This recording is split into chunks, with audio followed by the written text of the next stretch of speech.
Welcome back to 3D Dialogue. The division between Shia and Sunni Muslims dates back to the death of the Prophet Muhammad, when the question of leadership arose amongst the Muslim empire.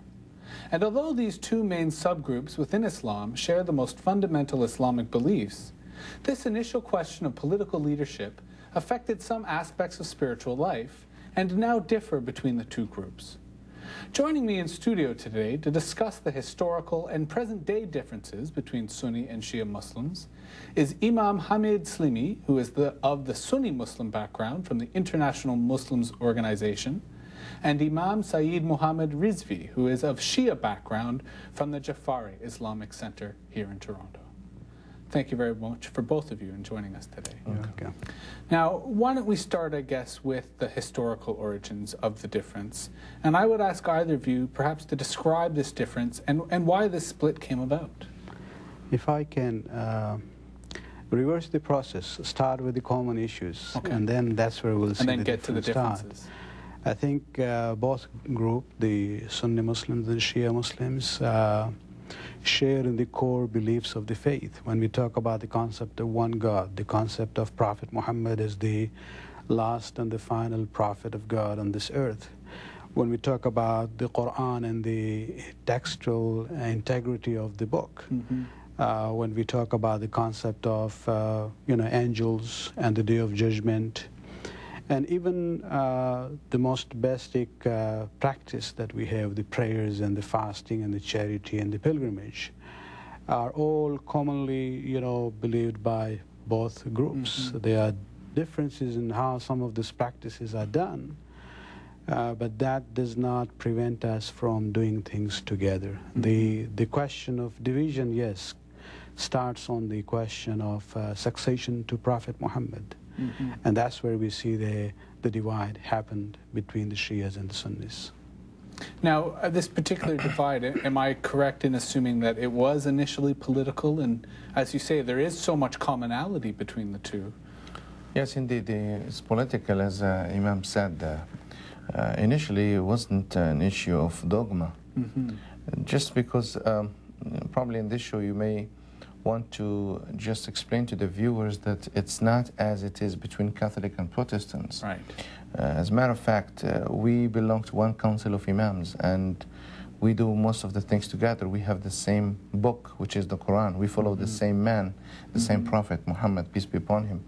We love the family of the Prophet Muhammad, peace be upon him. We have many things in common. It's not as you may think of other religions.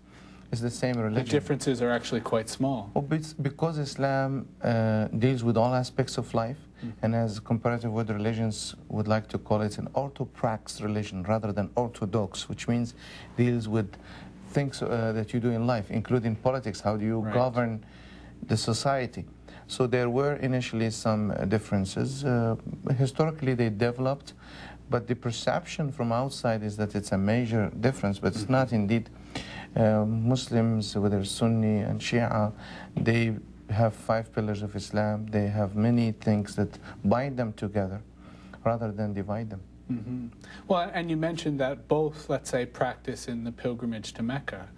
Are there other aspects with regard to pilgrimages or shrines that are distinct? Are there, for example, Shia shrines or Sunni shrines that are separate and not shared? I think from the Shia point of view, since we talk about the leadership after the Prophet, I think the distinction that the Shias have is that we give more importance to the family of the Prophet, and we believe that the leadership should have been in the line of the Prophet's family. And of course, because of with that, historically events have happened where the Shia Imams from the family of the Prophets, they lived in Arabia, in Iraq, and so the places where they died or they were killed, we have the shrines where the Shia Muslims also go there, part of their pilgrimage in the English sense of the word, yes. Although we don't call it Hajj. Hajj is only for Mecca. Right. It's ziyarah, visitation to the shrine of the Prophet in Medina, as well as the Imams in Medina and cities in Iraq, and also one of the cities in Iran. Mm-hmm. Yeah. Now, I'm curious also, I mean, obviously we are focusing on the similarities, but in terms of the differences, is there a geographic difference in terms of the way that Sunni and Shia Muslims have settled? And is there even an ethnic difference? Or are they really of the same people, just having a different approach to how they govern society? Well, basically, the Shia, if I may, focused mainly, as Imam said, in the areas where the Imams lived and had their progeny, and that would be Iraq and Iran, and but that's not necessarily, they're everywhere. And right. Based on, you know, many studies, they're in almost every part of the world. The Sunnis, on the other hand, they are everywhere from east to west. But back to the differences, as you said, it's political differences. We Sunnis believe that any Muslim can lead, provided has the quality of trustworthiness and strength of intellect and, you know, physical strength and a few other, you know, aspects of strength. However, still the family of the Prophet is honored, and but indeed the Shia see the authority has been, you know, transferred from the Prophet into his family, and the emphasis now is more of what brings us together, and this is one of the aspects. The other aspects that, of course, could be sources is the Quran is the same, but the interpretations could be different. Could be different. But so in the Sunni school, anyone who reaches a level of scholarship recognized by the Ummah, for the nation, the Muslims.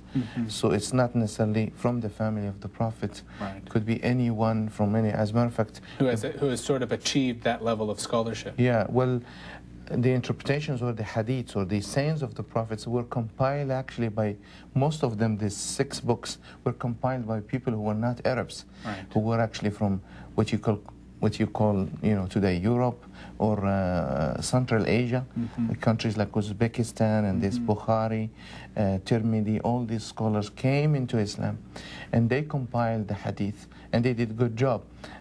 There are those who are Arabs, but that's a source of hadith, which is the interpretation of the Quran and the teachings of the Prophet. So it's almost literally a non-ethnic approach.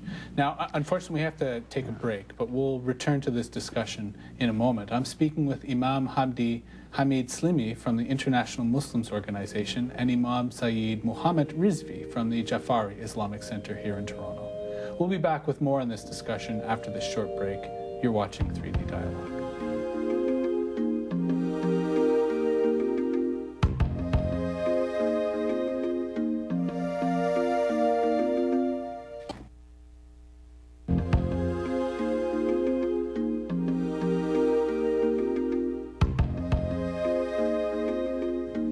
Welcome back to 3D Dialogue. I'm Jesse Hirsh, and I'm in studio today with Imam Hamid Slimi from the International Muslims Organization and Imam Syed Muhammad Rizvi from the Ja'ffari Islamic Centre here in Toronto.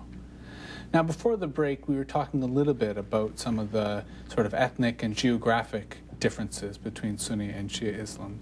And Imam, you wanted to elaborate a little bit on I just wanted to make the viewer understand it clearly that it's not really an ethnic divide. It's you can see Shias and Sunnis in all ethnic backgrounds, all the way, let's say, from India to Pakistan to Afghanistan, Iran, Iraq, and even Lebanon. It's really quite a large area. So, and historically, the communities have shifted around. There was a time when there were many Shias in Egypt, for example. It was actually ruled by the Fatimid caliphates. And so it's really not an ethnic division. Of course, the issues that people see in the screen these days, events from Iraq, even there you will see it's not really an ethnic issue, and neither is it a religious or sectarian issue. It's more a political issue. If you have a majority or a minority, suppressing the other group, whether they are Shia or Sunni, the one who is oppressed is going to react.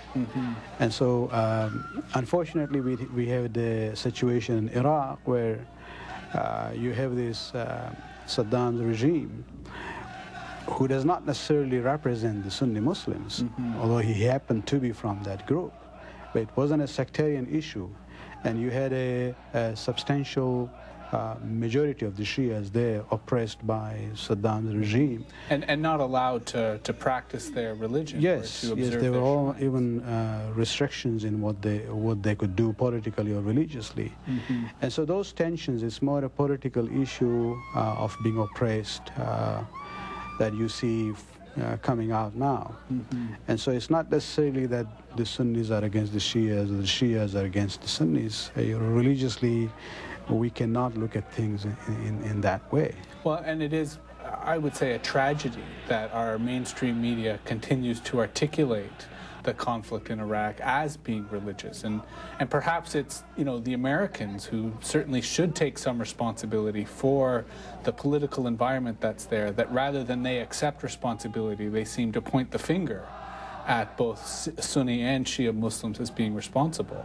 Yet here you are, both of you in Toronto, certainly your friends before you came on this show, and yes. Sunni and Shia Muslims all around the world regularly work together. Can you perhaps describe or elaborate a bit more on that level of cooperation? Well, you said it well. The politicians actually, when they mess it up, they like to finger point. They like to blame others. someone else. Because, they have a high level of responsibility.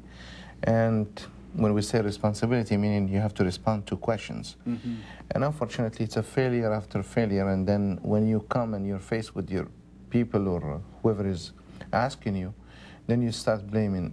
Iraq is not a problem of Shia and Sunni. They suffered from the injustice, both Sunnis and Shias suffered from the injustice of a totalitarian regime, Saddam Hussein, who was supported by the West, by Americans. It's a regime that was strengthened by the West. It was the chemical weapons that were against the Kurds were brought from the West. So let's read the history. Let's not just follow the paper and just, assume this is how it is. It's not like that. Any truth you want to deal with, you have to go to the background. Any conflict in the world. And this is how you deal with the issue. It's not, the Iraqi people are not suffering from a sectarian division. They're suffering from injustice. They're suffering from occupation. They're suffering from many things. Well, and as you mentioned, when you go into the background, when you go into history, correct me if I'm wrong, but there is a history of Sunni and Shia really cooperating and getting along. Well, I think you will see from a historical perspective, in majority of places and majority of time, the Shias and Sunnis have coexisted peacefully. There have been no problems.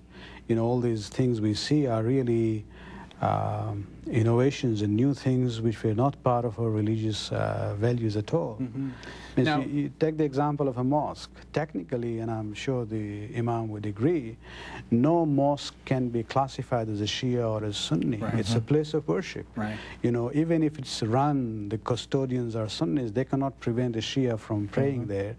Neither a mosque run by the Shias can they prevent a Sunni from praying there.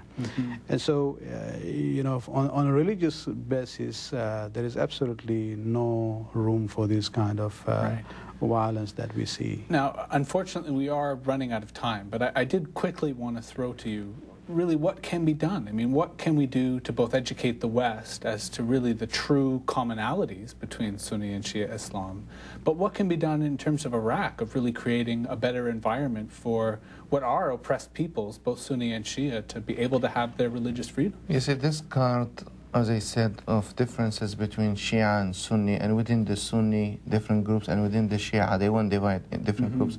Within the Arabs, there are the Christians and the Muslims, and then you come ethnicity, you divide between the Arabs and the Kurds or Turkmens. There are different ethnicities.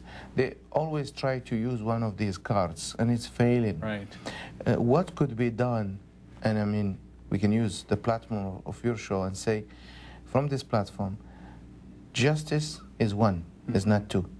Justice has no color, justice has no size. Right. Justice is something that in everyone's heart and mind. Justice is for everybody. Treat others like to be treated. This is taught by the Quran, by the Bible, by the Old Testament, New Testament.